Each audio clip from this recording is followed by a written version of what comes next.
નમસ્કાર.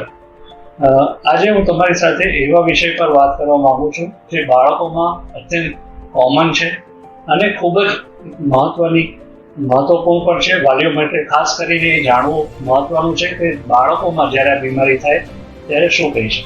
તો એ બીમારીનું નામ છે ફાઇમોસિસ. ફાઇમોસિસ સરળ ભાષામાં વાત કરું તો ઇન્દ્રિયની ચામડી જ્યારે સરળતાથી પાછળ ના જઈ શકે તેને આપણે ફાઇમોસિસ કે ફિમોસિસ કહેવામાં આવે છે. સામાન્ય રીતે બાળકના જન્મ સમયે ઇન્દ્રિયની ચામડી એની ઇન્દ્રિય સાથે ચોંટેલી હોય છે અને જેમ જેમ બાળકનો વિકાસ થાય તેમ આ ઇન્દ્રિયનો વિકાસ સાથે પણ એ ચામડી સરળતાથી પાછળ એની રીતે જતી હોય છે. બાળક 1 કે 2 વર્ષનું થાય ત્યારે મોટાભાગના બાળકોને એ ચામડી સરળતાથી પાછળ જાય છે. આવા બાળકોને જો બાળક નાનું હોય, 6 મહિનાનું હોય અને કોઈ તકલીફ થાય તો એના માટે જે પાછળ ના જતી હોય તો કોઈ ઓપરેશન કરવાની એ સમયે જરૂર હોતી નથી. આપણે એને વેટ અને વોચ કરવું જોઈએ.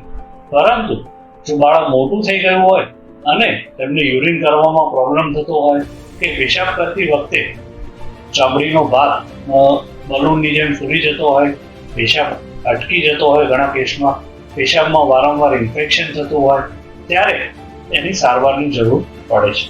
સારવારના મુખ્યત્વે 2 ઓપ્શન હોય છે.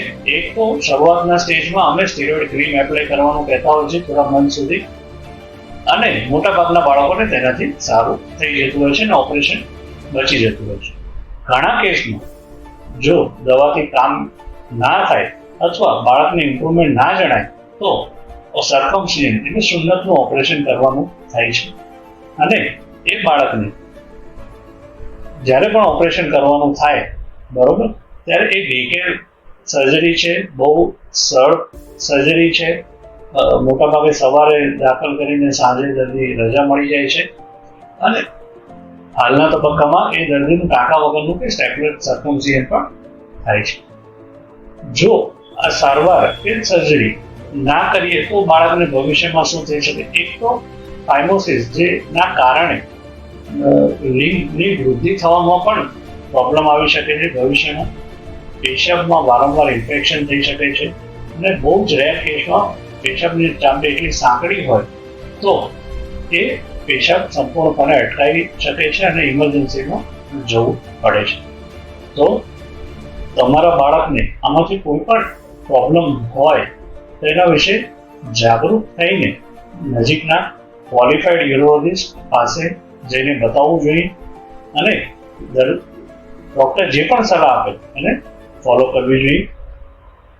ખાસ કરીને યાદ રાખીએ કે દર્દીને શું તકલીફ છે, એની ઉંમર કેટલી છે, એ ચામડી આગળની ચામડી છે એ કેવી છે, કયા પ્રકારની છે, સાથે સાથે દર્દીને ઇન્દ્રિયની બીજી કોઈ તકલીફ કે પેશાબની નળી સંકોચાયેલી છે કે નહીં એ છે, એ બધી જ વસ્તુનું ધ્યાન આપીને દર્દીને સારવાર એડવાઇસ કરવામાં આવે છે. અને જ્યારે પણ દર્દી નાના બાળકોને આ પ્રોબ્લેમ થાય છે ત્યારે સેલ્ફ ટ્રીટમેન્ટ ખાસ કરીને અવોઇડ કરવી જોઈએ.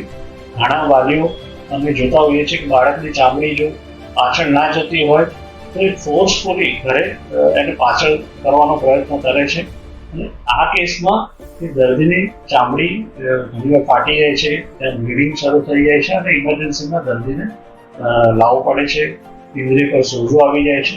તો ખાસ કરીને આપણે આપણા બાળકનું ધ્યાન રાખીએ.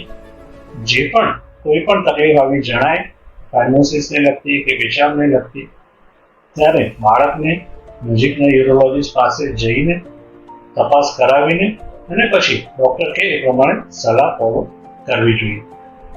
આ બીમારી વિશે બીજા કોઈ પ્રશ્નો હોય તો તમે કોમેન્ટ સેક્શનમાં પૂછી શકો છો. તેનો અમે જવાબ આપવાનો ચોક્કસ પ્રયત્ન કરીશું. આભાર.